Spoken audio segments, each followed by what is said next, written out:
Welcome to the Will and Thunder Show.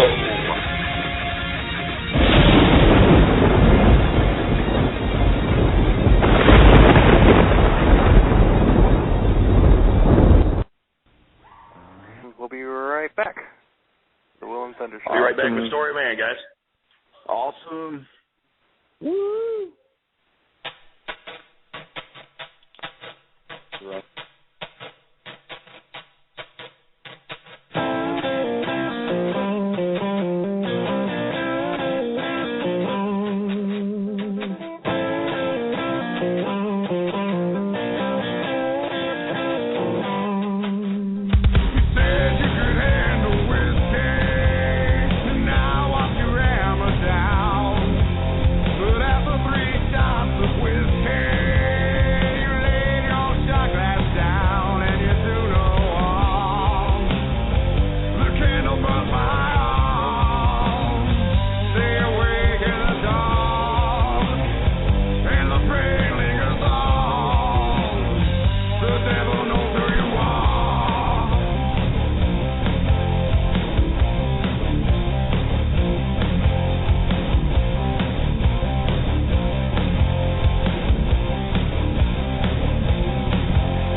Welcome back to the Will and Thunder Show. That was hammered down with that story of man.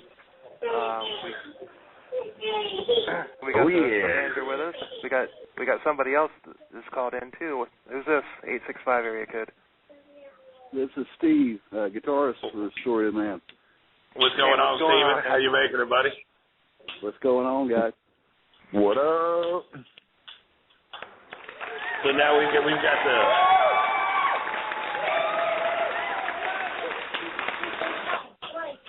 Nice. They like you. So what's going on, guys?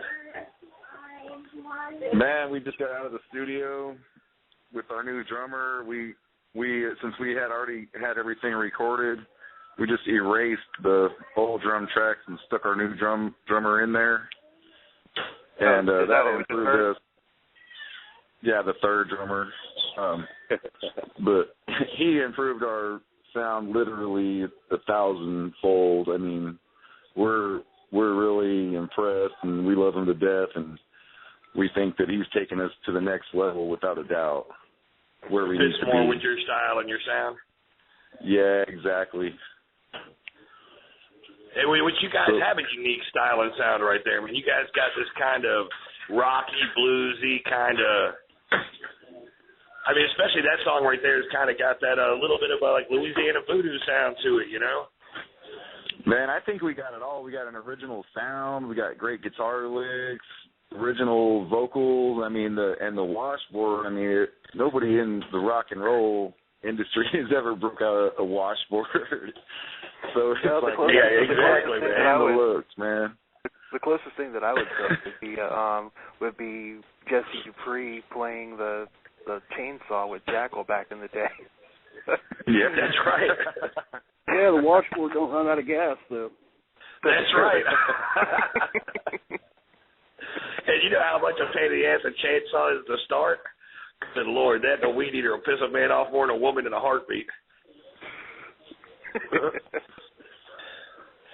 But anyway, man, yeah, you guys got this unique, cool thing coming out, man.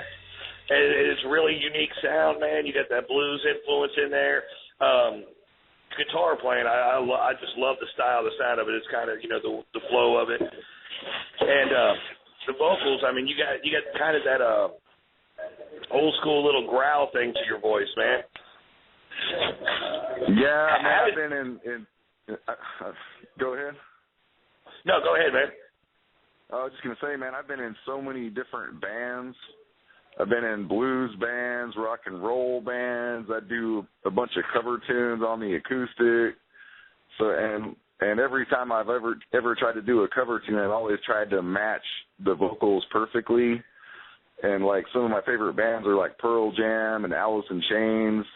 So whenever I would try to match their vocals, it's like I have a lot of those influences. And Jim Morrison, man, he's one of my biggest heroes. You know, I thought I was him for a while there, but where Bill and I are from, we're from Brevard County, Florida, which Melbourne, Sebastian, that whole area right there, that's where Jim Morrison did a lot of his writing, was right there in Brevard County, Florida. Jim Morrison is one of my idols as well. I think he was a genius, man. The Doors were fantastic, man. Yeah, definitely. So I've had a lot of major influences like that. Jim Morrison, Eddie Vedder. It's just, I mean, the list goes on and on, man. I'm a huge music lover, and it's always been my life, you know. It's like my love is music, and one of the things with our music is I want people to feel the same way I would feel when I would listen to my favorite bands play.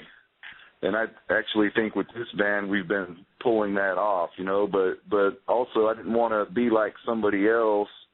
I wanted to come out original, and so that's where the whole blues, the metal-ish blues, and it's just a cornucopia of sounds that comes in, and it's something completely original, and it's like I've never heard it before, and I just think we're totally onto something with the whole groove that we got going. Man, I agree with you. What we like to hear. Yeah, I'm stoked, man. And like I said, I've been in a lot of bands, and with this group of guys that we have right now, I actually feel like we can go somewhere, and it's like we do have it on a CD now. We got 6 songs done so far. We're going to finish it out and probably get 10 or 11 songs and then release the CD.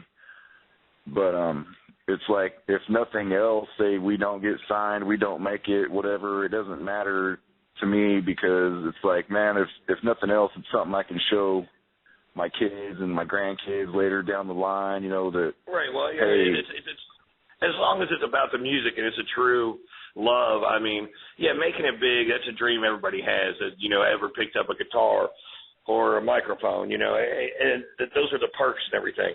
But I've known a lot of people who never had a record deal in their life that have played music all their life. Yeah, that's and it's just the love of music, you know. Yeah, that's it, man. That's what it has to be. And when you touch 25 people, or if you touch 25 million people, as long as you feel your music's, you know, you're true to yourself, you're true to your music, and you're happy with the end content, you know, what you've done, you're going to change somebody's life. I mean, that's what it's about. It's about, you know, just expressing yourself in that way. Yeah, I haven't given up on making it, but I have changed my attitude towards it, and it's not about going out there and trying to make it big, and we're just all about having fun. And it's like no matter what we do, we're not going to go out there and be assholes. We're just going to go out there and try to have fun with it, and enjoy ourselves and do the best that we can do. And it's like we all love our music. So if we love it and put our hearts into it, then we're hoping that the people who come out and watch us play or hear us, that they'll get some enjoyment out of it as much as we do. Reward, I like what Go ahead. Go ahead.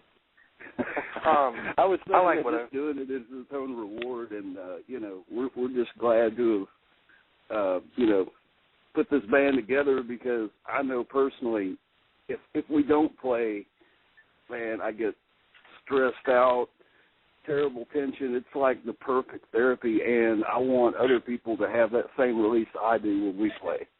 That's my goal. Yeah.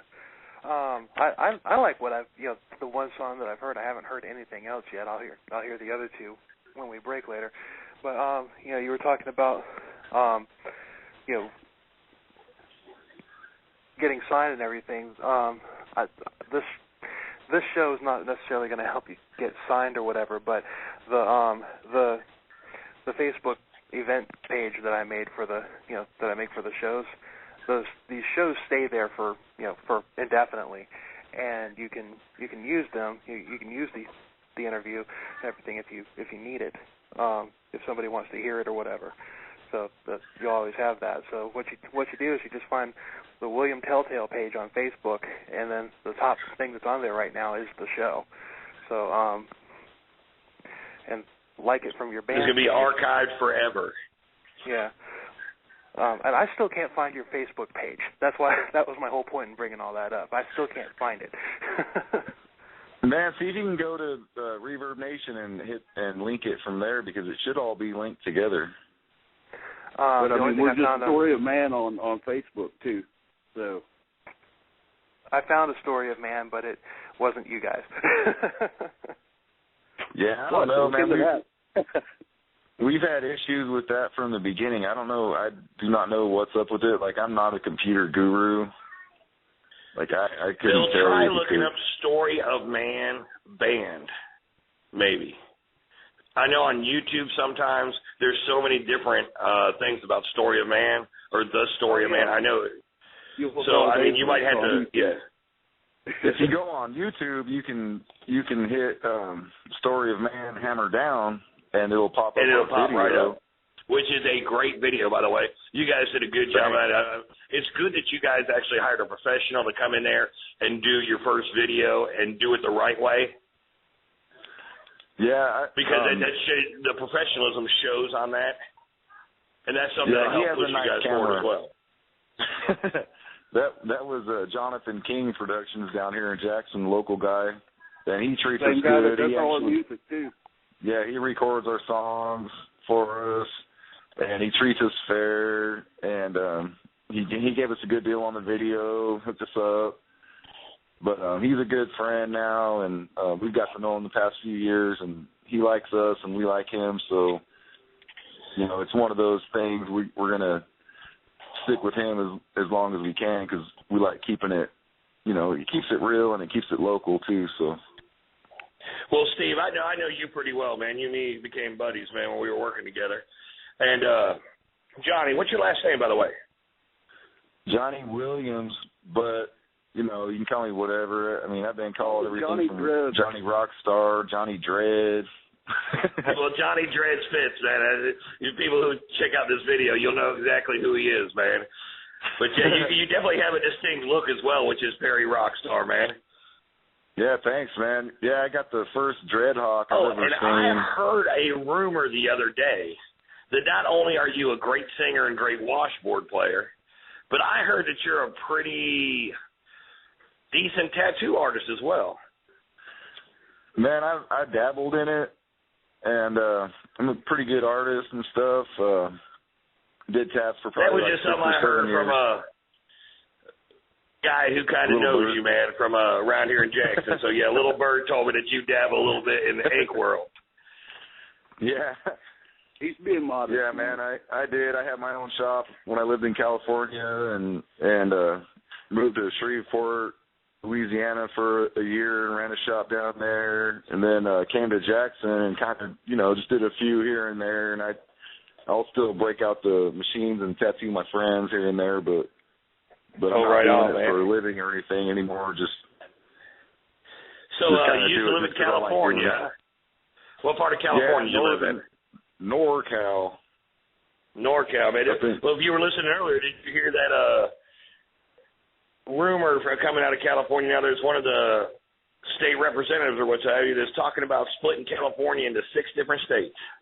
Yeah, that'll never happen, man. If it ever happens, it'll be 2. It'll be northern and southern because that's how it is anyway. There is no different, you know what I mean? It's a complete different area. Southern California and Northern California are pretty much 2 different states. So I was in Northern California up in the mountains. So Lower Oregon. Yeah, pretty much. If you go around Chico, I was right in the middle, smack dab of Chico and Reno in a town called Quincy, which is it's a really small little hippie town, and they got a great concert venue up there every summer, the High Sierra Music Festival, and man, there's some great bands. It's like a week-long festival. It's great. When you were up there, I love that town. When you were up there in California, Northern California, did you ever get up to Seattle? Yeah, I didn't when we got there, but when I met my wife, we did drive a truck for a while, and we had been through Seattle a few times. Talking about music, Seattle has a phenomenal music festival. Yeah, unfortunately, we haven't had a chance to hit any of those up. Oh, right on. So you were a truck driver for a while, huh? With your wife? Yeah, me and my wife. We drove as a team. Oh, man. I could not do that. So, yeah, it's awesome, man. We hit every state. That's crazy, man. That's awesome. Yeah, it was really cool, man. If I was ever for a couple years until. Go ahead.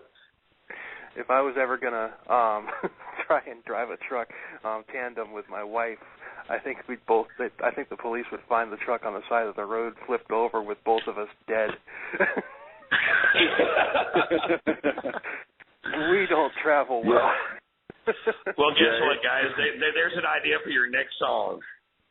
Upside down 18-wheeler with 2 dead bodies. We've got a caller, area code 719. I'm going to go ahead and bring this person on. Bring him. 719. Welcome on in. Yes, hello. Hello. Hi, this is John's mom, and I wanted to tell him. Great, how are you? Hey, Mom. I just wanted to say I'm so proud of you, John, and also you're on Facebook. It's under Story of Man.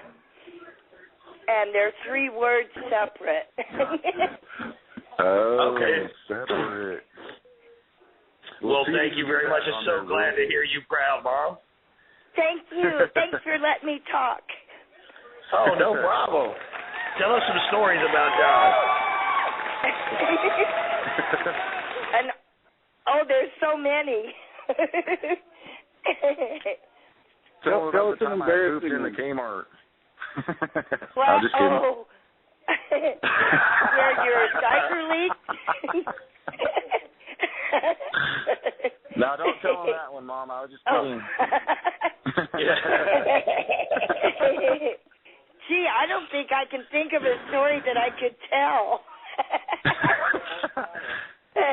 Now we know your mom loses, so we're going to have to behave ourselves tonight now. First time That's for okay. everything, She's right? cool. This is so metal. I couldn't hear it.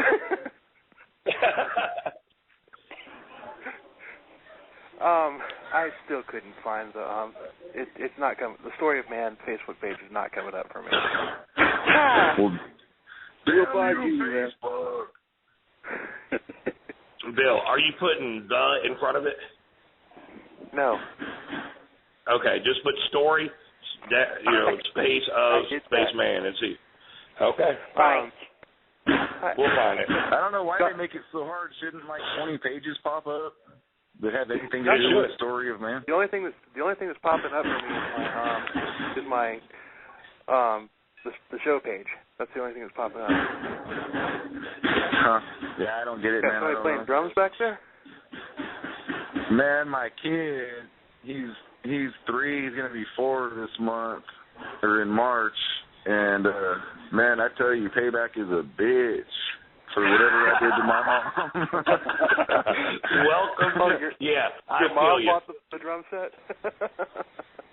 Yeah, I don't know if he's playing his drum set or my drummer's drum set. We got 2 in the house, and all I got to say is karma is a motherfucker, man. I mean,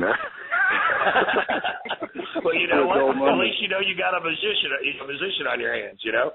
Yeah. Give him some sticks, let him rip and roar. Next thing you know, at 6 years old, he could be the prodigy, you know? Well, the thing about it is all kids start off as musicians, but only the smart ones keep doing it. That's right. Man, I don't know what I did to my parents. Bill and I were in bands, many different bands growing up. And, Bill, you remember when my daughter came to practice? Yeah. We're sitting there at practice, and she loved rock and roll music. She was about 4.5, 5 years old at the time. Well, we took a break, and she went up on the stage, and she's like, "Can I sing?" And I'm like, "Yeah, go ahead." So I gave her the microphone. Well, I started just kind of tapping on the bass a little bit, doom, doom, doom, doom, doom, doom, doom, you know, giving her a little something. And she starts singing Twinkle, Twinkle, Little Star. Well, halfway through it, she stops, and she's like, "Roar! I got a dog! I got a cat!" Just total death screaming about all the animals we had. It was the coolest thing in the world. Yeah, let them bang on the damn drums, man. Yeah, I got 3 little rock stars, man, or raccoons, whatever. Rock stars. But most of the time they're raccoons. There's an album name. There's a name for an album. Rock stars or raccoons. There you go. So, is John's mother still there? Yes, I am. Do you have your computer up by any chance? I do. Could you go on Facebook and go to find the page William Telltale? Telltale is one word. And just paste the link for their page into the. You'll see the show page. Just paste the link for their Facebook page into that. Okay, I'll do it. I appreciate it because I'm not having any luck finding that thing. Oh, look at that. You got a few different things going on with your name there. William Tell. You got some Edgar Allan Poe going on. What's going on with all the different? Are you going to shoot me with an arrow, or are you going to rip out my heart? Maybe both. He's just going to rip out their heart with an arrow. You know, that'll work. That's what I was looking for. That's a little rat right there. You know, shoot an arrow through the heart, round and round. Little old school metal brought in there too, you know. No, I just it kind of reminds me of Rat. Yeah. That's one of the first cover songs I ever learned. Oh yeah. That's some old school shit right there. That might give away my age a little bit, but.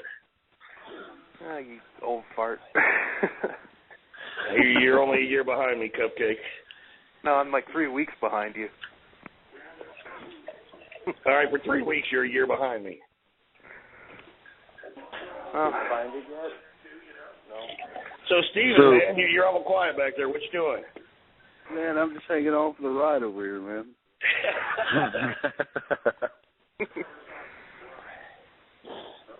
Man, we got some cool new songs coming out. Steven, he's the guitar guru.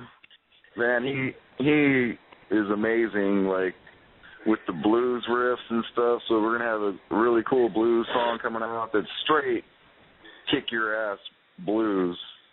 Yes, I heard the guitar riff couple days ago. And let me tell you what, man, that fucker grooves like you would not believe. I know. I'm proud of that. Steven, once again, going above and beyond. I mean, and, I started listening to you. What? We have. You're talking about how great he is at the blues and everything. Yet a few weeks back we had a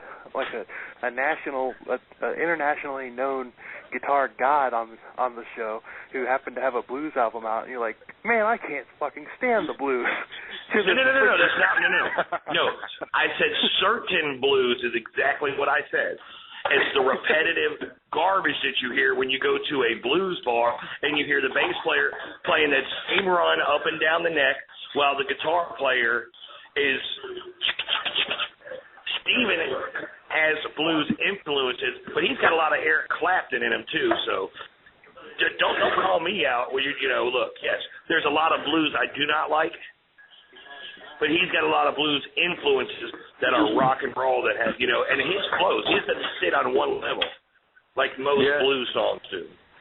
He's even got a little George Lynch in him, man. Oh, yeah.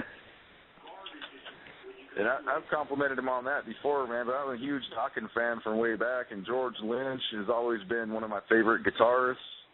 And once in a while, man, Steven does some stuff that reminds me of him, and I'm like, dude, that was amazing. I can't even begin to play that fast, but I listen to a lot of Dokken, and I got maybe some of that attitude rubbed off, because Lynch is definitely an attitude player.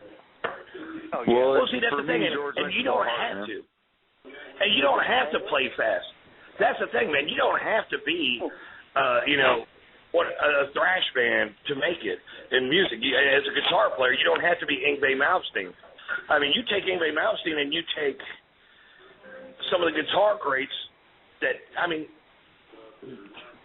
I'm going to say rock musicians, not metal musicians, that are, I mean, phenomenal. Look at Santana. Yeah. Hey, the sounds that come out of that guitar. Oh, that guy's a vocalist through a guitar, Oh, yeah. Everything he plays is so lyrical and beautiful. Yeah, if he played any faster, he'd be tripping over himself.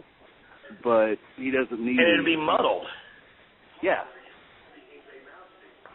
As I talked to you before, Stephen, there's two different types of guitar players out there. Well, there's more than two, but I mean two basics. You have some that are melodic and some that are mechanic. Who's to say which one's better? I think the melodic ones are better, the ones where you can actually feel it. Do I like listen to a mechanical once in a while that could just rip and shred all over the neck? Yeah, absolutely. But I love listening to a melodic guitar player who just can send emotions to you through his music. You're like, oh, man, I didn't just hear that. I felt it. We were talking about cars the other day, and it's like a car, Do you want to get in a Cadillac and enjoy the ride and lean back and, take in the scenery and maybe go on a little journey, or do you want to, get in a souped-up Lambo and get there before you start it? And there's a time and a place for all of it. Oh, yeah.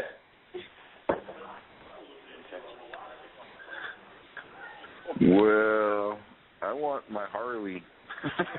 That's right. Where you can feel the wind in your face and just cruise and God love it. So a little bit more about the thing. You guys just got a new drummer. Yeah, we just got a new drummer, and we give me a little story on him.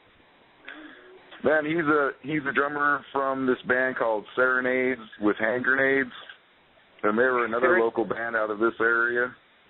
And I'm sure they have their own Facebook page, so you could check out some of his old stuff in that band. But they kind of dismembered at the same time we were, going through our little hiccup there. And, yeah, it just happened to be that he was available right at the time we were looking. So that's awesome, man. We didn't even bother looking for or auditioning other drummers. What's his name? Cody. Do you know his last name, Steve? Korzak. Korzak? Yeah. Cody Korzak. I don't know the spelling on that. But anyway, man, he's such a good drummer, and he fits in so good with us. I swear, the very first time that he came over and played with us, that we sounded better that day than we had ever sounded before. And he was exactly what we were looking for. And he's 23, he's young, he's enthusiastic, he has a great attitude. He's a really super nice guy, and we all just love him to death. So we didn't even hesitate to tell him that he was in if he wanted in. That's right.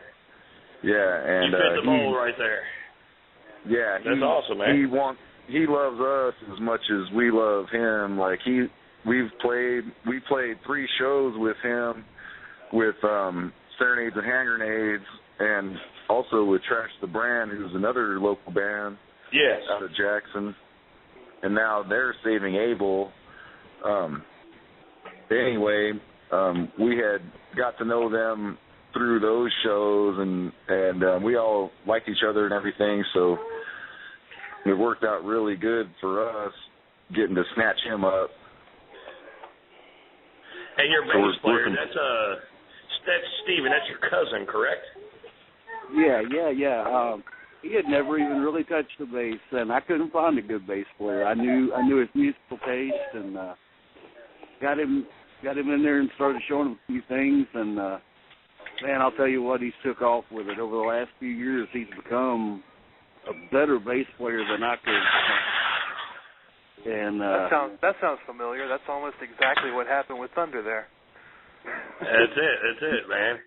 Man, it's like one of my greatest accomplishments just to look over and see him kicking ass every time we play. I'm and you can actually tell the difference. You guys did a little thing on local TV called Six in the City. Yeah. That was with our first drummer. Right. Well, I remember seeing it. I remember watching it. And your bass player was decent then. I mean, now listening to him play on this recordings you have, he's tenfold what he was then. And actually just fallen into play. And he actually plays bass. He didn't adapt the guitar player mentality. Nothing wrong with that, don't get me wrong. But as a bass player, you need to play bass. And he plays the bass guitar. He's not following you. He's actually playing with drums and everything. I'm actually impressed. Steven, we met, almost 2.5 years ago? You there? You might have lost him. He has bad connection sometimes. Yeah. I'm here. Are you there? There he is. Yeah. I met you about 2.5 years ago when this thing was all kind of in the beginning stages. Yeah, he's come a long way. I think in a lot of ways we all have, just furthering the chemistry of the band and learning how to coexist and how to let 4 guys be more than they would be by themselves. Become a family. Yeah. Yeah. And it is a family. It is, and the cool thing about it is the songs always keep growing. It's kind of like a child, they always keep growing and changing. You get little nuances that get added in.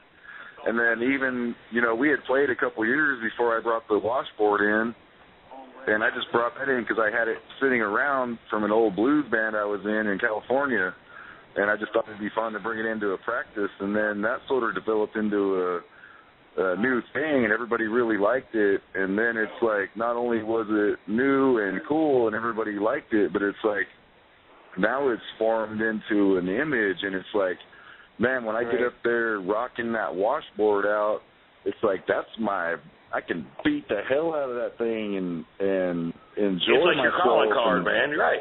Yeah, and it's like get your aggression out, just have fun with it. Yeah, it's fun. It's fun. John, you said something. I love it. You just said something that I can kind of relate to when you were talking about how songs grow. I was in a band one time with a bass player. I'm not knocking bass players. I'm not even really knocking this guy because he's pretty good. But go ahead and try, buddy. But it's like we would write songs and we'd play them out, and the songs between me and the guitar player, the songs would kind of start to grow, and we'd start changing things and everything. And this guy would be like, and we hadn't even recorded the songs. This guy'd be like, that's not how it goes. I'm like, does it sound better? Well, that's not how we wrote it. I'm like, really? Well, it doesn't have to be. Look, we started like everything has room to grow, just like a child, man. Just because you write a song, one day and okay, here we go, it doesn't have to stay that way until you put it down on paper and put it down on, And actually, it doesn't even have to. It doesn't even have to stay that way, period, because you could just, you record something. I mean, look at Motley Crue and Shout at the Devil. They've got like 4 different versions of that song. So, and it just depends on what mood they're in the night, on a particular night, as to which version you get. Yeah, very much look at the Grateful Dead, man. What's his name? Man, he never sang the same song twice. Every song was different. But I still want to go back and re-record all of my vocals off of every track, because it's like now I do them not completely differently, but there's a lot of subtle different stuff that I do now that's not in the recordings. It's like instead of going 2 octaves, I'll go 3 octaves on like Hard to Believe, which, man, Hard to Believe, when you hear that song, man, I love that song, and that was what had brought me with Steven and Jim, was that, and it had such a good sound to it, and when I had heard it, it didn't have any lyrics, it was just dry, and man, I just loved that song, and I wrote the lyrics to it. Hey, Johnny, let me tell you something real quick about that, man. My wife just listened to the new version of Hard to Believe, and bawled her freaking eyes out, man. She said that's the prettiest thing we've ever done, man. She loves that song. Okay, on that note, let's break and play that song. Great. You guys want to do that? Hell yeah, let's hear it, man. Yeah, we're gonna break. We're gonna play that song. That's one of the ones that you sent me. Obviously, is this a new recording? What you sent me? It is the newest recording, but that is with the new drummer. Okay. Is this the one that made your wife cry? Yes, it is. Okay. Well, here it is. Hard to Believe with Story of Man, and we'll be right back on the Will and Thunder Show. Woo!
This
Was Hard to Believe by Story of Man.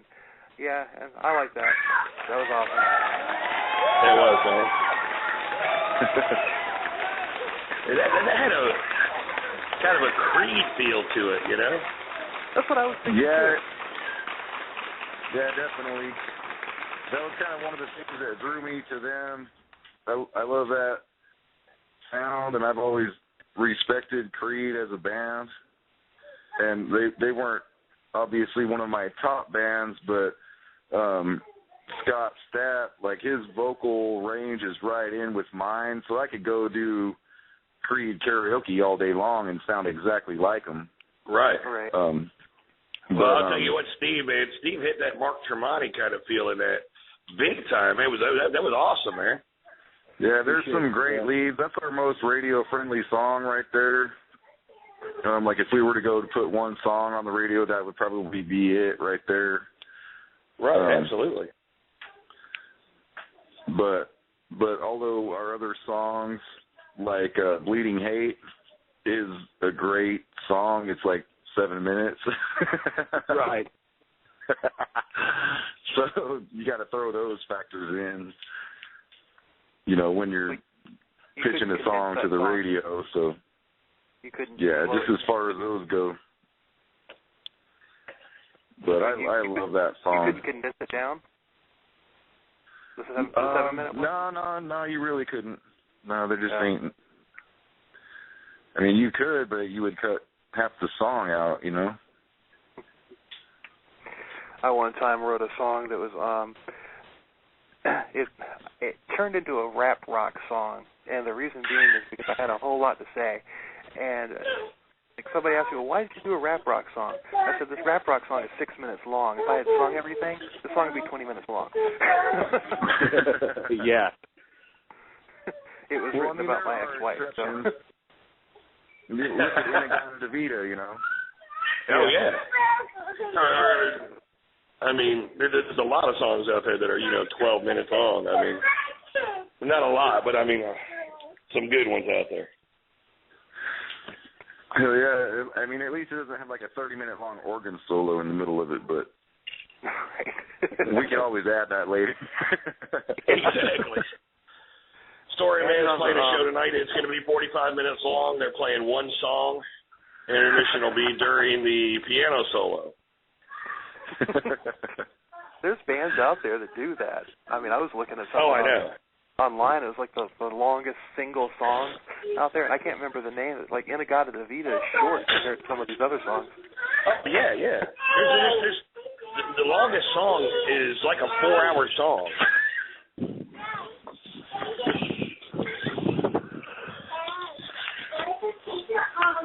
Yeah, I would love to have those songs. Like we were even talking about when we were doing live shows, adding extensions to our music and, kind of doing the jam band type thing, which makes for a great live show. So, plus, if you need to fill a set, it's not ever a bad thing. And the way I see it is if you got the crowd moving and liking what you're playing, hell, keep playing it for a while. Keep playing it, man. Don't be proud. Yeah. I even like the idea of throwing a little cover tease in the middle of these long songs just to wake people up sometimes. That would be interesting. There was a band back home years ago that Thunder and I were friends with. They were called Dead Serious, and they did a cover of "Blister in the Sun" by Violent Femmes. And in that song where they slow down and he's whispering the man I'm organized, that part, he would always do something crazy in that part instead of just whispering the words. Like sometimes he would goof on bands and everything. Other times he would start talking about how he had this nightmare one night and he woke up and it wasn't a nightmare. Ted Nugent was in his room and told him about the facts of life, and it went something like this, and then the band started playing Cat Scratch Fever. They were awesome. But yeah, that's just what you reminded me of. Yeah, but covers are a funny thing for us. We've been a band for like 3 years now, and we're just now starting to even touch on cover teams. Yeah. Somebody's that's not a kid crying. That's a new sound effect you guys are working with, right? That's one of them raccoons I was talking about earlier. That's payback. Mom, are you still there? Yeah, she dropped off. Mom. We lost Mom. Tell me what I did. Listening. Tell me what I did so I can rectify it. Yeah. Tell me what I did. Well, it's kind of like, you know, your parents saying, "I hope you have a kid that grows up and acts just like you." That's right. That's he right. had 3. Well, I think payback is supposed to be tenfold, ain't it? I think that's a line we came up with to, you know, make sure that we feel better about our childhood. Yeah, I don't know. Yeah, I don't know, but that's, for some reason I think it's true because I don't remember myself being that bad. But I did. Well, you know, shit in the Kmart. You shit in the Kmart. That's awesome. Just one thing I haven't told Thunder about this, but there's something I've been wanting to do with bands, you know, bands that come on the show. Tell us about your Spinal Tap moments. Every band's got them. They're all different. So let's hear about them. Oh man, all I know is turn it up to 11, man. That's all I got, man. Turn it up to 11. Yeah, we haven't really had many moments. I get slapped in the face with dreadlocks from time to time, but that's about it, really. Well, there you go. I mean, oh my God, I've got a bunch. I did a whole blog post. So do about I. mine. I know. I've never had anybody burst into flames. You know? Almost. Almost. There's a lot of stuff I look back on. Like, there's a few YouTube videos, and it's just like when we were first together, and like I said, how songs grow and change and stuff. Man, when we look back on our old stuff, it's like an infancy. Yeah. It's not embarrassing. I don't like to think of it as embarrassing, but it's more of like a learning curve, or at least a glimpse back to look and see how much you've grown. And it's like I can definitely look back now and say, man, we fucking sucked. You know, not that we sucked. It was chapter 1 in the story of man, you know, and you never get the whole story from the first chapter.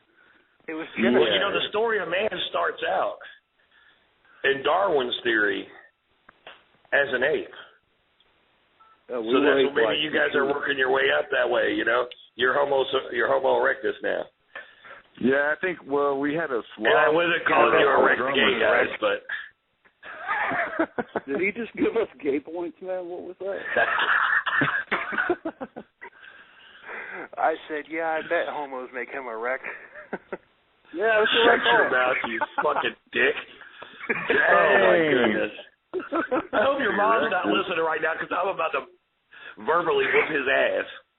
And the claws came out in the second hour, man. Exactly. That's pretty good. What the hell is that? I thought we were friends, man. What the fuck is that? Good God. That was. Really? For real? 20 plus years we've been friends, and that's where it ends up right there. For the world to fucking hear, that's beautiful. Homo erectus. Oh, Lord have mercy. Anywho. Hey, penis. My friend Shaniqua wants to say hi. Okay. Can she say hi? Yeah. Absolutely. Hello. What's up, Shaniqua? Shaniqua. What's up, Shaniqua? Hey, this Shaniqua. Hi, Shaniqua. Hey, you know Barack Obama, my daddy? He is. Yeah, I know who he is.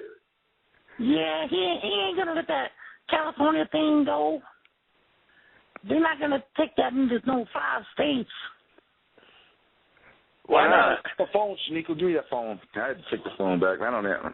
She ain't Barack Obama's kid. Man, we were talking about evolution 5 minutes ago. What happened?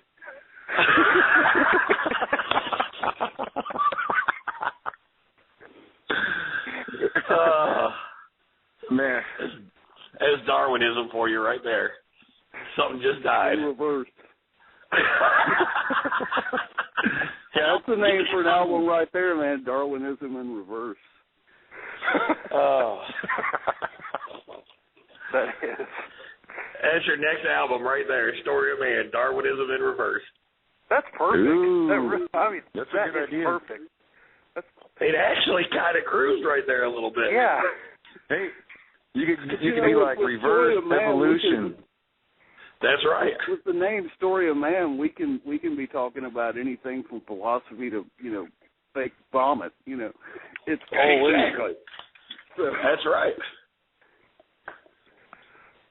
Well, if you can go. Look at that. Make sure you give the Will and Thunder from the Will and Thunder show credit. Yeah, that's it. A simple conversation on a radio show could be your next big break right there. Just namesake right there, Man, I think we should do a prank segment where we prank call people, and you guys got to call me and let me prank some people. We can do that. That'd be fantastic.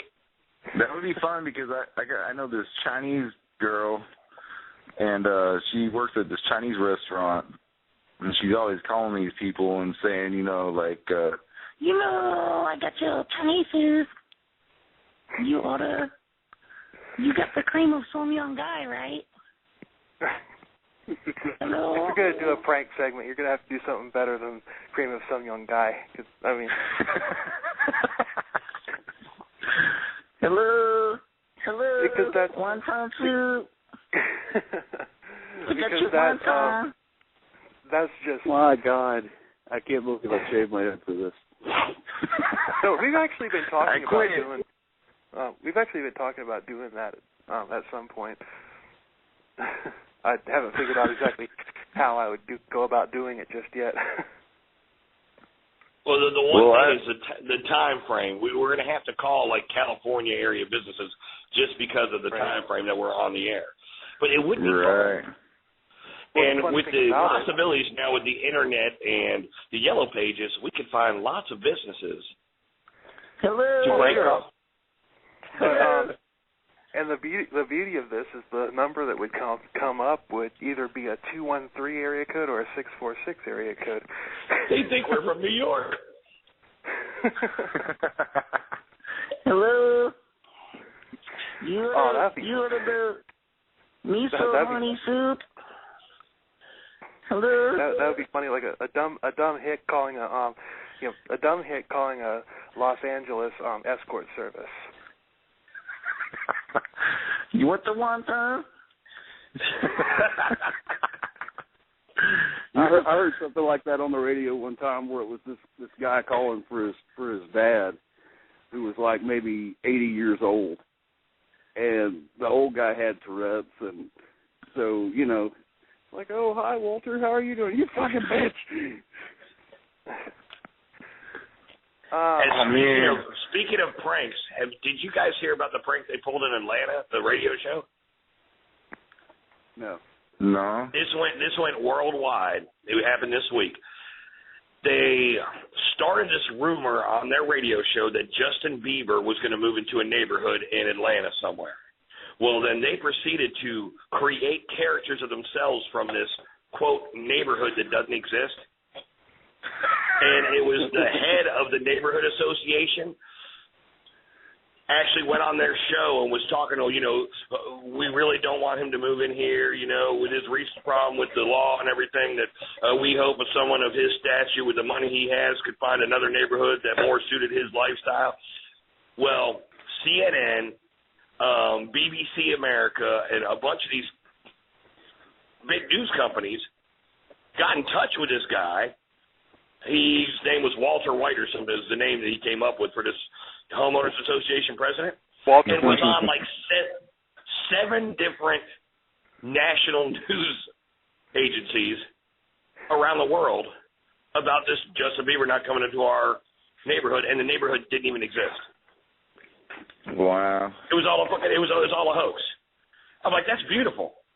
No, I did hear they were going to be deporting beaver, and I was like, if anything, they need to be importing beavers into the country.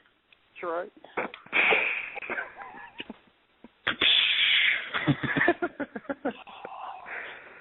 Sorry, I wasn't. That's the whole thing, and the whole stupid thing with the Olympics of the bet, whoever wins has to keep Justin Bieber, or whoever loses. Yeah, we lost. We did, fuckers. Oh, man. That was the hockey, United States versus Canada. Yep, see, I know. Hey, don't tell me either the men or Bieber was gay.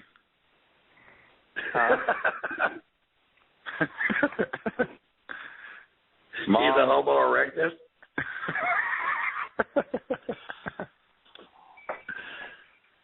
Homo erectus.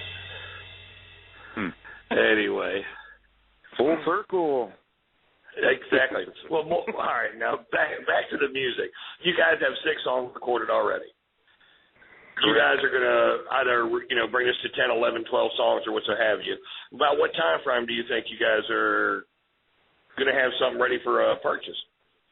Man, at the rate we're going now, we're one by one putting them on iTunes.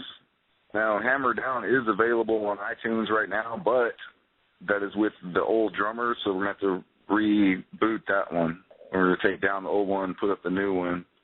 Because, it's not that we're embarrassed of our old drummer. It's just that we've reached a new level now. Sounds different. And, yeah, it sounds different. So it's like we want people to have the best quality of us that they can get. Absolutely. So systematically, they will be able to buy them one by one, and we'll probably get those going, on a couple-week basis.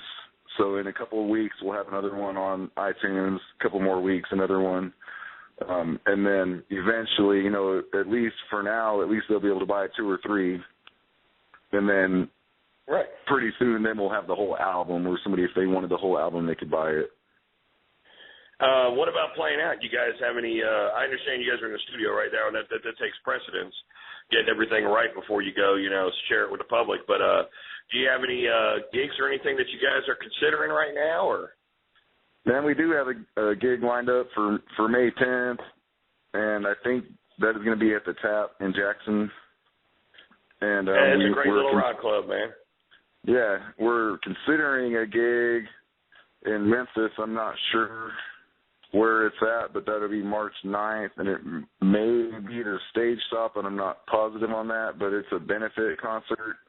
And we have done a lot of benefit concerts in the past, and we're one of those bands. It's like I said earlier about going out there and just playing for the fun of it.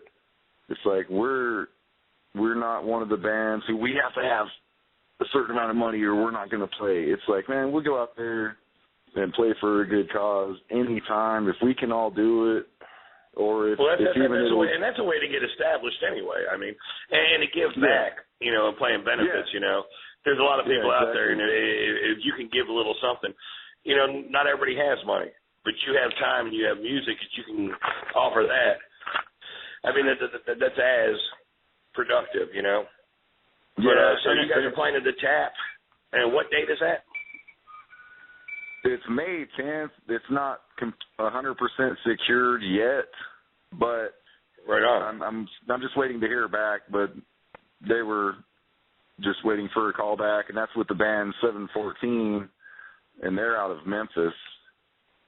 And that's a pretty good venue right there. They actually had national band in there a couple weekends ago. They got some good bands, man. They had Full Devil Jacket in there. Man, we can play the Emporium anytime we want. Dude. Which is another great rock club. As a matter of fact, if anybody's in Jackson, Tennessee, and you want to hear good rock and roll music at a good venue, go to the Emporium. It's fantastic. Yeah, definitely. That's got to be my new favorite bar. Same really. I love the Emporium. As a matter of fact, it's a great place. It's right out the back door of the establishment I work at. It's kind of my home away from home, man. It's where I've I've been a lot of bands through there, as a matter of fact. Yeah, we played there before. We played with Trash and Serenades with Hand Grenades. Mutual Live. Yeah, they said, we're pretty much welcome back whenever we want. We're just kind of retooling right now with our new drummer, get a few more practices in, and then we're going to go get ready for this summer and hit the scene and try to hit it hard. There you go, man. Yeah, I can see you guys be a good fit with the Emporium right there. I mean, it's just a great little rock club, man. It's nice to see Jackson. I mean, Jackson's a great place, too, because you're so centralized between Memphis and Nashville. And, I mean, there's a lot of music that rolls through this area. Oh, yeah. So, I mean, just meeting and talking with other bands that, could carry you guys along with them to other places as well, I mean.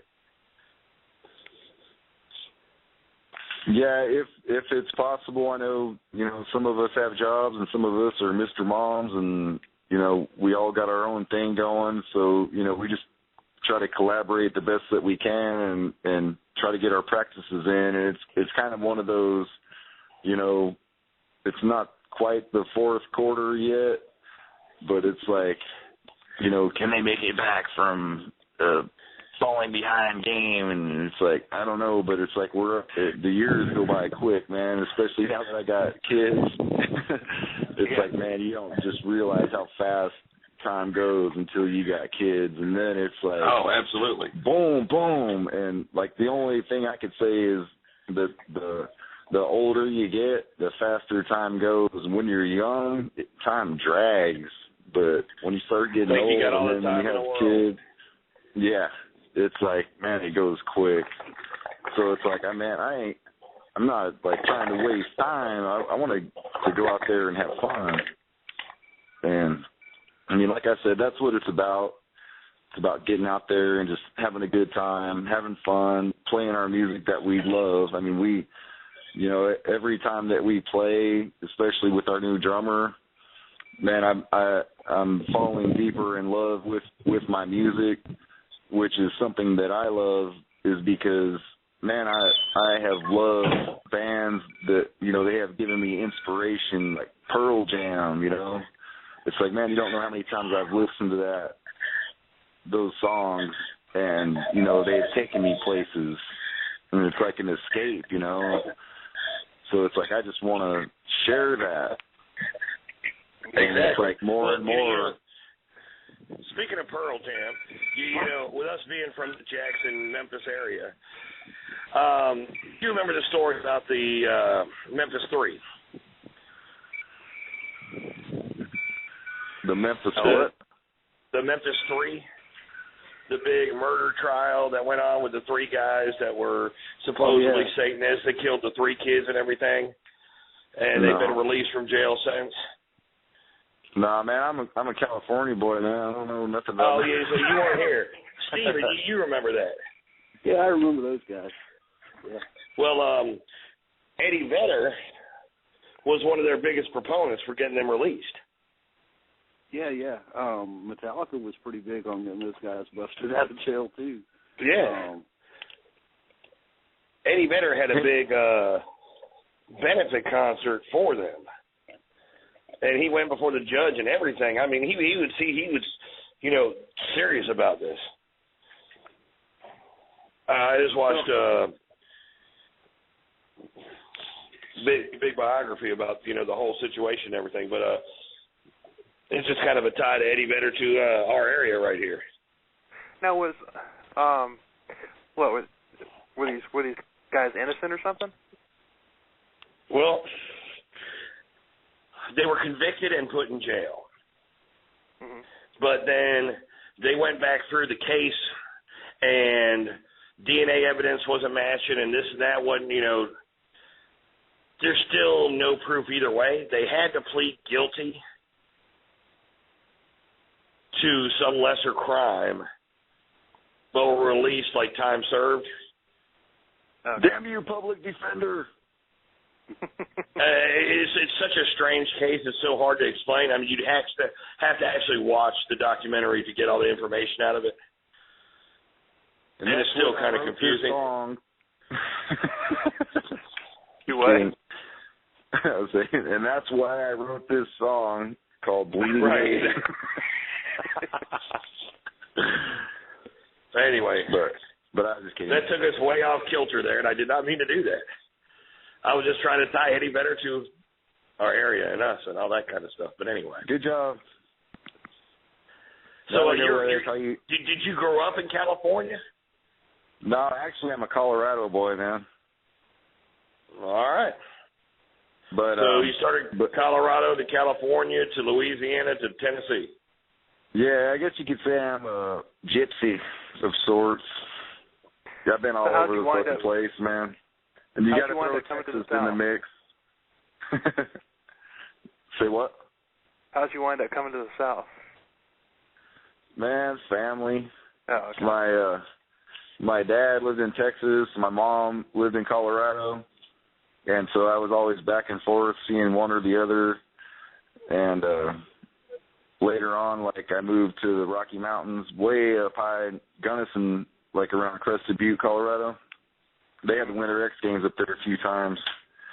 And lived up there at about 13,000 feet for 10 years. And so you're still lightheaded? Yeah. Stayed up there till 2000, moved to California for about 6 years, and met my wife. We actually met in Detroit, and then we moved to Texas, worked in Louisiana for a year, and then we drove a truck and hit every state. So it's like, man, I've hit every state in the country except for Alaska and Hawaii. Yeah. It's hard to drive a truck that far. Yeah, I think, man, you'd have to have some really, really big buoyant tires to drive to Hawaii. Yeah. You might need independent axles too, because you hit that big old pile of trash in the middle of the Pacific. Yeah, I don't know about that. I don't know. I don't know what you're talking about, but okay, thanks for playing. Wow. What the fuck are you talking about? Unless you're talking about Easter Island, man. I don't. That went over like a fucking lead balloon. All right, thanks for playing. Okay, fine. Look, I really don't know where that came from. All right, Bill, put the medication down. Put the medication down till after the show. It's only ibuprofen. It's only ibuprofen. Yeah, it's only aspirin, man. It's a BC powder, damn it. Don't snort the BC powder. It doesn't work that way. Yeah. Goodness. Over there snorting Sweet and Low, thought it was Diet Coke. Man, do not snort Sweet and Low. A lot of people have died from huffing Pam. That's right. Don't freebase the pan spray. Do not. I don't know how we got it. How do we do this? How do we go from something to something like that? Anyway, I don't know. How do you go from like California to Michelle Obama? Huff and Pam. I don't know. And Steve is just in the background going, "What the fuck are they talking about?" Man, I'm just filling out my taxes over here, man. What you talking about? Well, I want to hear that new version of Bleeding Hate, man. I haven't heard it yet. Okay. You got that? Was that one of the songs that they played? That he sang? I think it's actually labeled. I think it's still labeled "She Is," but it's called Bleeding Hate. Right. I got it, and I labeled it Bleeding Hate. So. Good man. All right. Yeah. Well, we'll go ahead and play that. This is Bleeding Hate with by Story Up Man, and we'll be right back on the Will and Thunder Show.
the channels of my soul.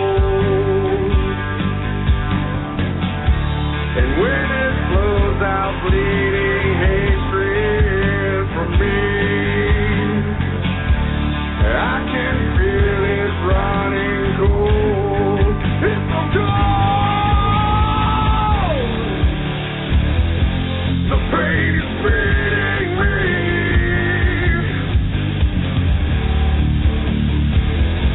The hate is wrenching me.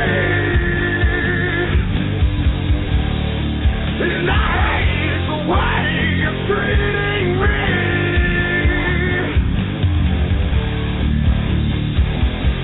The hate is wrenching me, always beating me.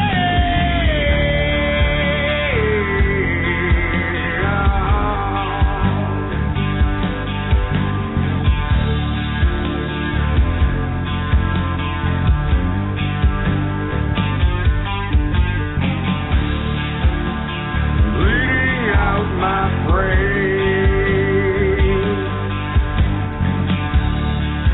filled up with content again. The hate makes it easy for me. The hate is my friend. And when the pain is beating me,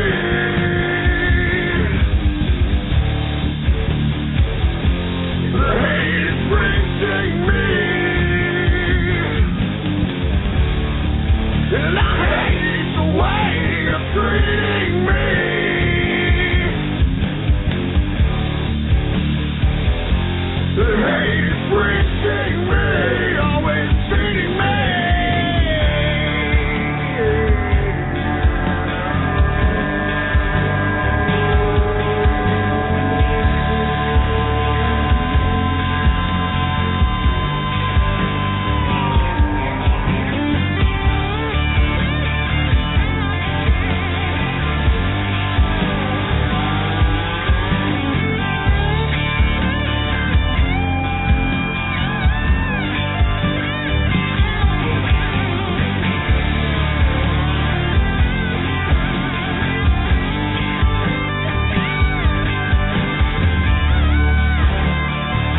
Show. That was Bleeding Hate by the band Story of Man.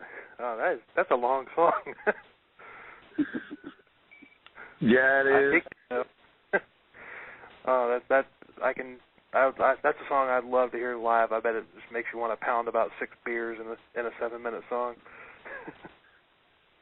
Man, that song is full of aggression, and like I play guitar on that one. I don't play the washboard, but I'm still slinging them dreads around, and it's a lot of fun to play that one live.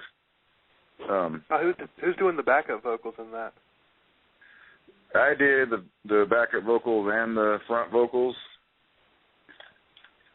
but that was a studio. Do you do the backup vocals like that on live? When you do it live? Does somebody else do that? I try to fill in some backup vocals whenever I'm not singing, and like all the sound effects, I do those live too, like the howling in the background, the all that type stuff. Yeah, I do that live as much as I can possibly do it. Sometimes I have to catch my breath in between. And some of our songs have a little echo in there, and I don't use any effects or anything. I might use a little reverb or whatever when we're playing live. So I'll just echo, if I have an echo in the song, I'll just repeat it, try to compensate, make it sound kind of like that when we're playing live.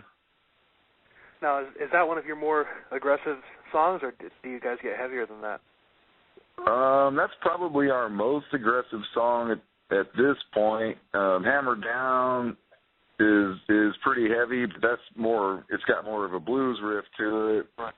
We got a song called The Fire, which is heavy, but it's kind of bluesy too, and it has a washboard in it. And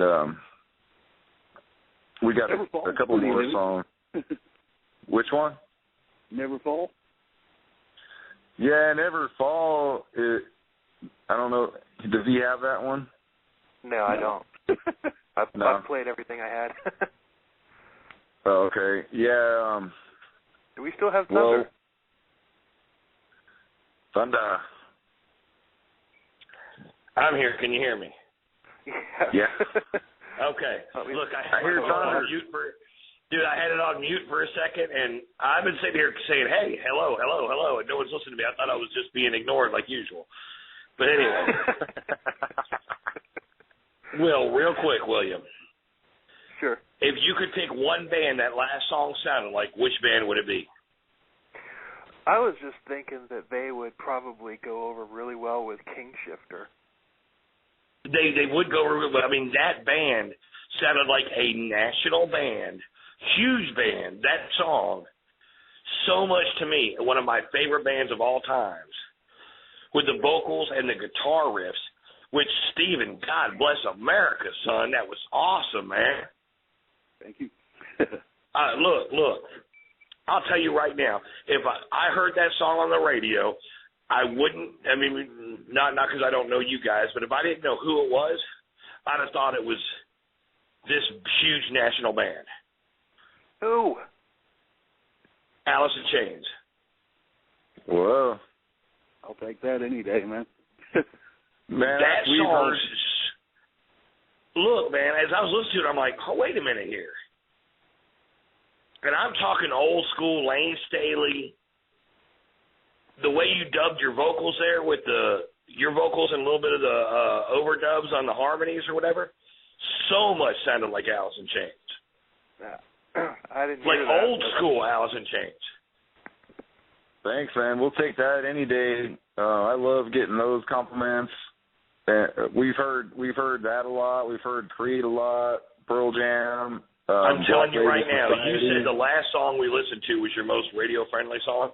I think that one right there, in this time frame where music is right now, would be one of, if not the best radio song right there. Because that one right there, it had the heavy guitar and it still had the groove and the vocals. I don't know, I loved it. Thanks, man. That song's also 7 minutes long. I understand that.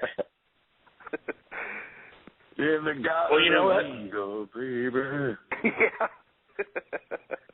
It's one of those things where it doesn't matter if something's good, it's good. Man, I don't care if it's 4 minutes or 7 minutes. Stephen Hell, Foley, I've given my wife 3 minutes of her best times of her life.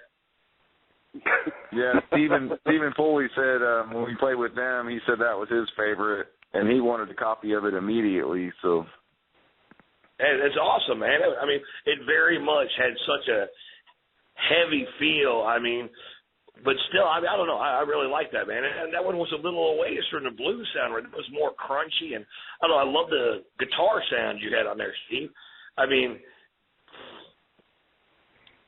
man, I'm a metalhead from way back, but, you know, I quit metal for a few years and played nothing but blues, so they're both kind of always going to be there for me.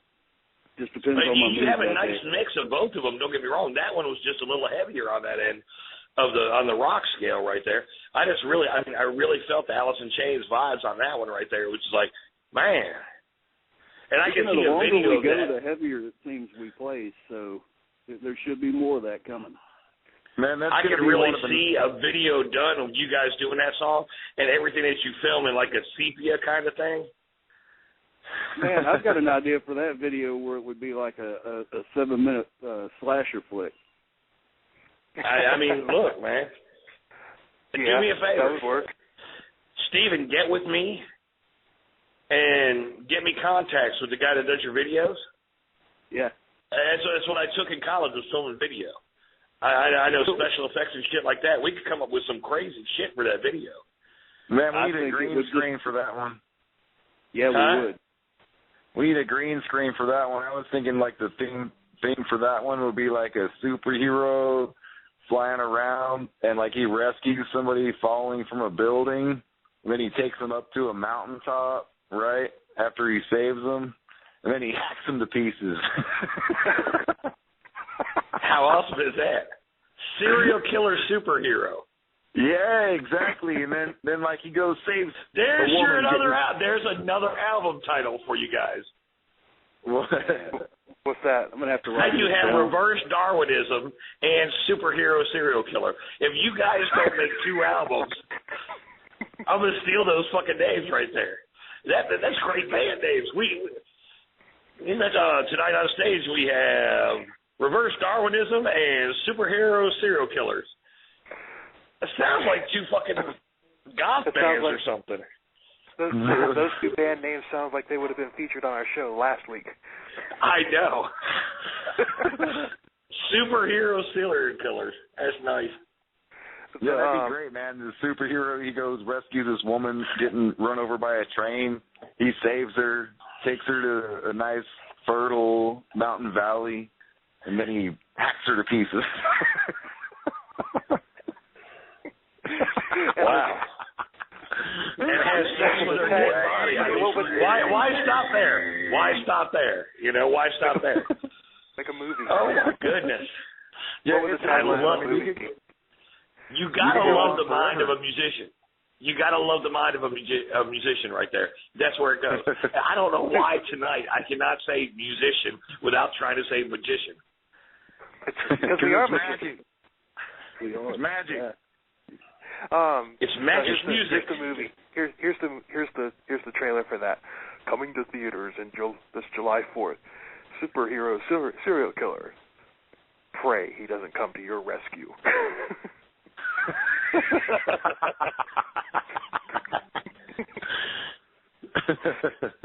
It must be you will die. Because you will die. Gotta have the echo in there, you know? Rated well, I'll R. tell you what, guys. Exactly. Arg. Arg. Arg. Aye. Oh man, because we were. Hey, we were one talking thing. about, Wait. Let's get back to my looks for a second. The hair. Have you guys seen the show Vikings? I've seen bits and pieces of it. It's got the same actor as the guy for Sons of Anarchy. Yes. Man, I'm an exact cross between both of them. I'm a biker Viking, a biking. Viking? Okay, now that I know that you like that kind of humor, guess what? You can ask Steven. I am about 5 foot nothing, but I weigh about 200 pounds. I'm a pretty big guy. I'm gonna join midget wrestling as the giant. Man, that's one of my running jokes. I'm like, that dude, he looking like a giant midget. You know? No, that's me. You looking like a giant midget. You know? I'm going to join midget wrestling as the Little Big Show. You know, a giant midget. Yeah, Thunder's about 5 feet both ways, you know. How you say No, not quite that bad. I'm 5 foot one way and 3 feet the other. And when I lay down, another 5 feet. But anyway. How you say hot dog, you know, in America? Hot dog. God bless prosthetics. Oh, we got jokes all around. First, I'm a Homo erectus, now a prosthetic penis. It's fucking great. You know. This is my show. I asked you to come on here, too, didn't I? I hope you know what you were asking for. You have to invite a vampire, man. Well, you know what? Come on in. Hey, we do have a song about a vampire. It's called Last Sunrise, and you don't have a copy of it, so sorry. Okay, well, do me a favor and promise me one thing. Man, when we get our vampires in your song don't sparkle, do they? Your vampires don't sparkle, do they? No. Okay, they're real vampires then. Yeah, no sparkling, no glitter. I'm going to tell you one thing, guys. You guys have been a lot of fun. Johnny, it's been a pleasure talking to you, man. I've known Steven for a long time, man, and I know how serious he is about his music, and I know how good he is. And from what I've heard from you guys are all serious, and you guys are all good. I love your sound. And the 3 songs I heard tonight, all 3 songs have their own kind of feel and vibe to them and different sounds, you know? Yeah. It's not just a blues thing. Yeah. I mean, no, our album, whenever we get our album done, it's going to be a complete mix. Like, every song is a little different, but that's what's us, man. That's us. It's not all one thing, but it's all unique. It covers so many different fields. That's why it's so hard to put a label on our sound. You know, on this radio show, we've talked to a bunch of people, man. A bunch of people, you know, and the age disparities are so different, the people we've talked to. We've talked to some people that were 17, 18 years old, just coming out of high school and trying to start bands. And then we've had guys that are, you know, in their late 40s, early 50s that are still doing this thing we love, you know, this thing we call music. You guys are in the mid-range right there. You guys, what, in your mid-30s? Yeah, I'm 27 at heart.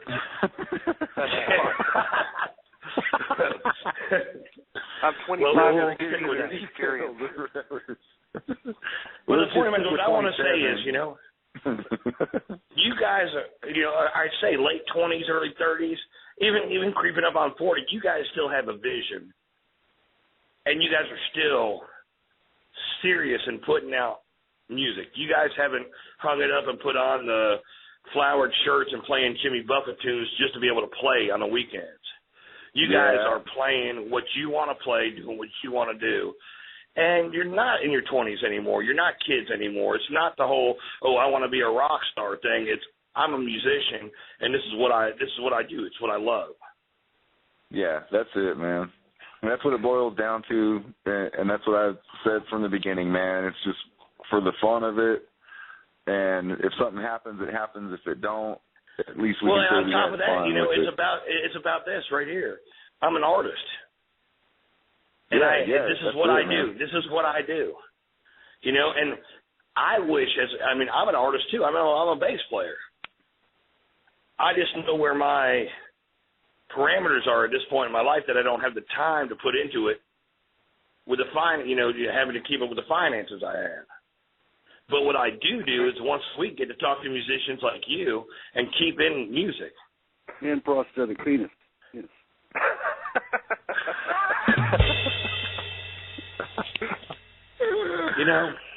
Really? But no, do man, my fucking thing. Saved my life, man. Music. I'm trying to do my thing here. Okay. God love it. We gotta wrap it up anyway. Plug your ears, Mom. Plug your ears. You didn't hear the prosthetic penis So part. remember, from the Will and Thunder show, you need to wrap it up. Since we're talking about that appendage anyway. God bless America. You're welcome. Or 5 feet. I didn't deserve this. I'm a good guy. There's 3 or 4 more therapy sessions because of you guys right here. 5-foot midget with a 5-foot penis, right? And if we didn't love you, we wouldn't bust your balls, brother. You know what? I appreciate it, but I have a wife for that. I don't need any help.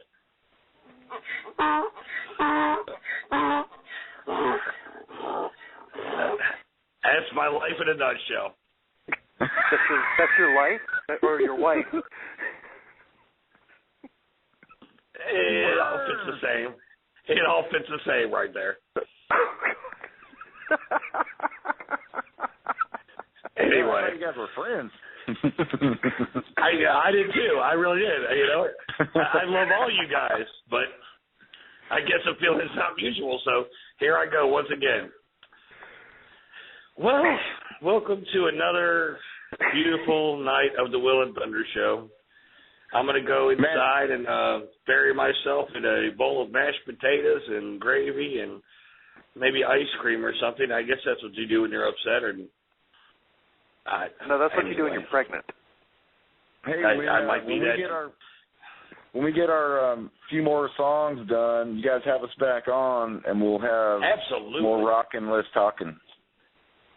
You know what, man? It's been a pleasure talking with you guys.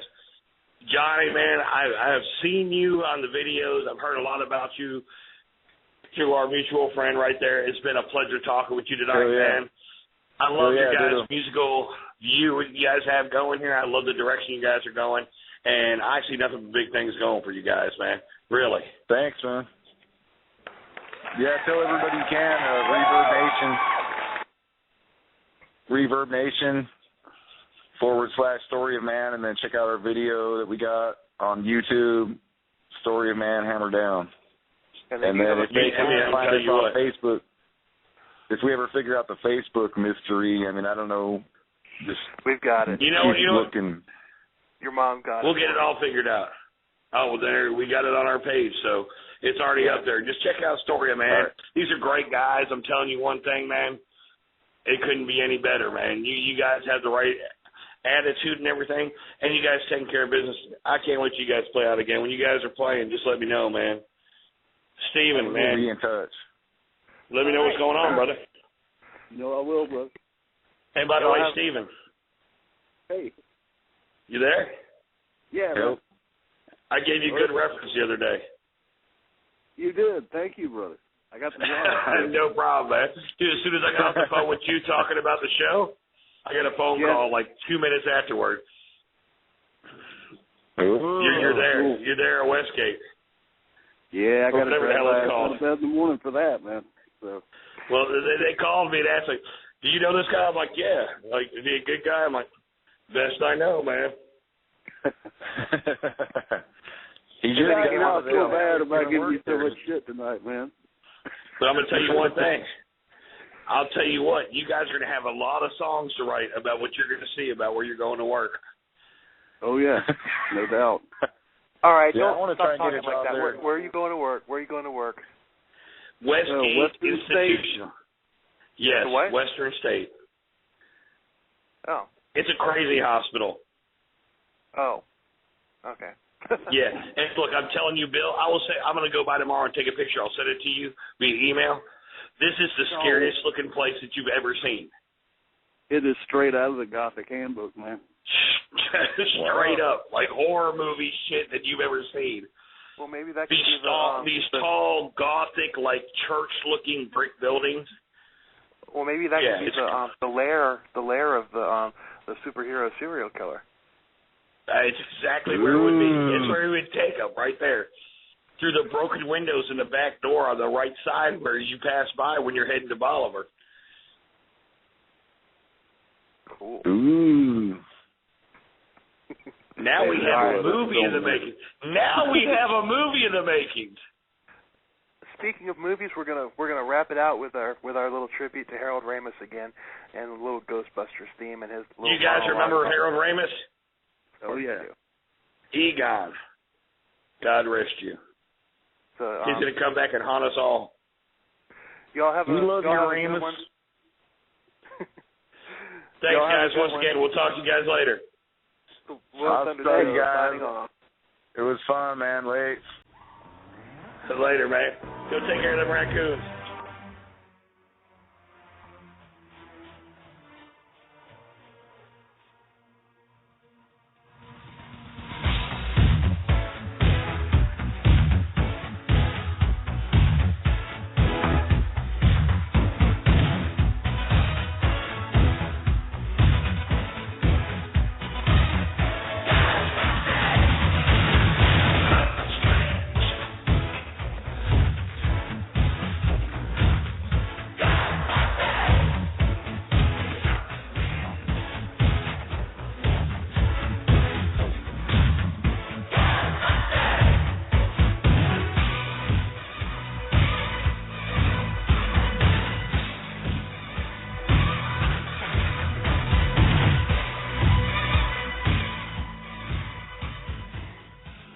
It's getting crowded in there, and all my recent data points to something big on the horizon.